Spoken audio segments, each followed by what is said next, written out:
Byzantine Empire was an absolute monarchy ruled by one emperor, yet there was so much land to rule over that he, or sometimes she, would have many people to help with the judicial, financial, and military affairs. There were no elections, so ministers, counselors, and senators would gain their power through patronage, or status of having a lot of land, or the empire could just give them this position, power of position. With so much land, it became a necessity for the emperors or empresses to have a close circle of advisors.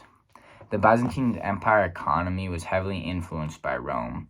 The empire inherited an already in place infrastructure, leadership, and military from Rome. This provided a solid economic foundation for them to dominate the Mediterranean. Just like Rome, the economy was based off of agriculture, so they grew masses of wheat and barley and lentils and other grains just to sustain their economy. This trade network grew out of Constantinople, which was the capital of the Byzantine Empire, and basically the center of Eurasia. And at some points, their trade spread out throughout all of Eurasia.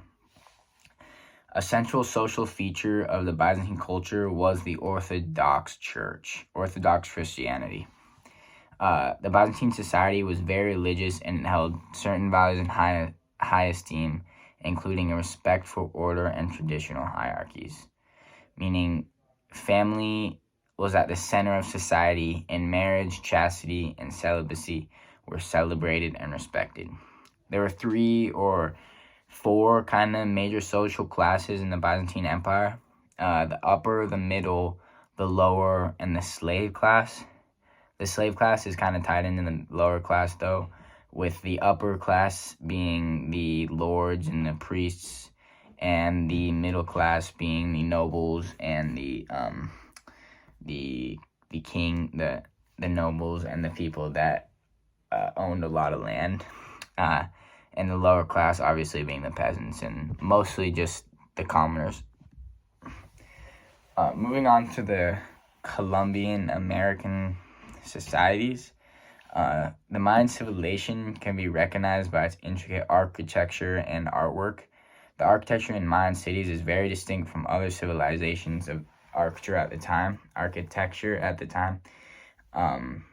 They built huge plazas, stepped pyramids, palaces, monumental stairways, and even multi-level elevated platforms.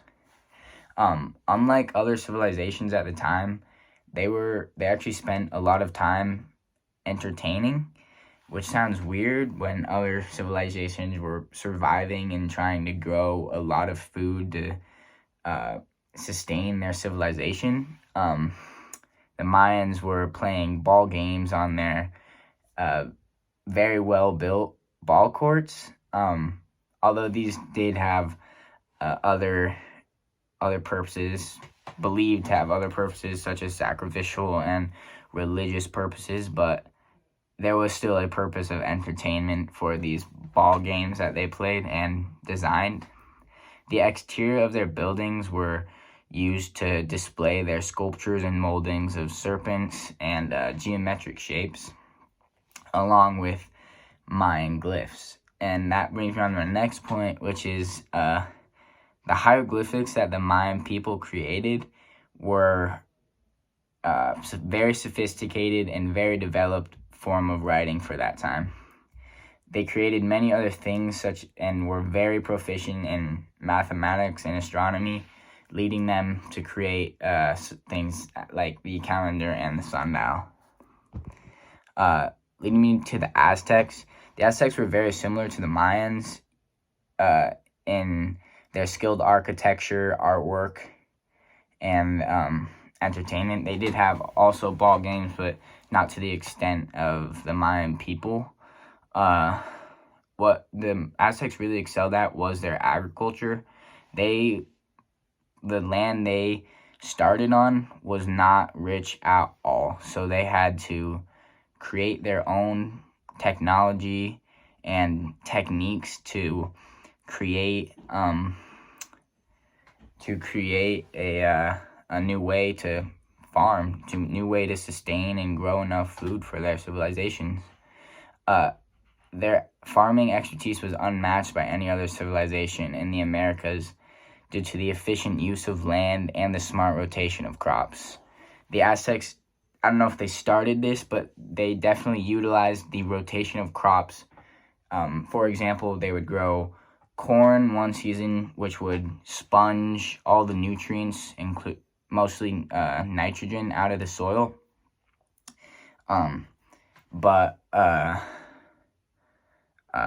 After that, they would plant beans, which would bring all the nutrients back into the soil, which was a very good use of rotation of crops. They created irrigation systems, draining swamps, and other agricultural feats, but their most influential one and important one was the floating gardens or floating islands. They would make reed bases and put soil on top of them, really creating their own land, and they'd push them off into the lake and let them grow, let the food on them grow. Moving me into the Incas.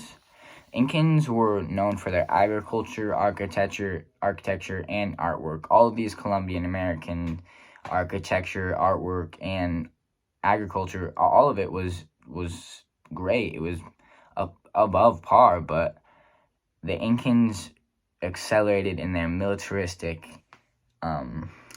ideas and beliefs. The Incans became most known for their intricate road systems that stretch all throughout the land.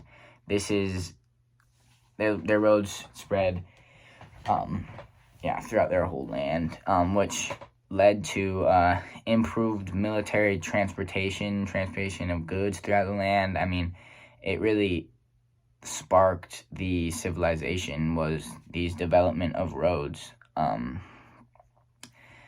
They were very skilled militarists because they grew from a very small village to a very large, well-known civilization. And this is due to the roads, but also their form of government, which was harsh, but it in turn led them to have so much power. They were ruled by one called the Sapa Inca, or sole ruler, who was known to be the son of the sun god, and the Inca government was based on simple laws that valued work and punished theft and idleness. Although the authority was harsh and was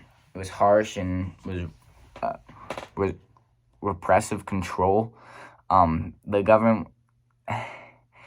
the government was harsh and not very good, this is what led them to have a great civilization. Their government was they led their civilization well enough to get them so much power, and good enough to get them so much power because they had a centralized form of government and a centralized form of language too, which was very important for the Incan civilization.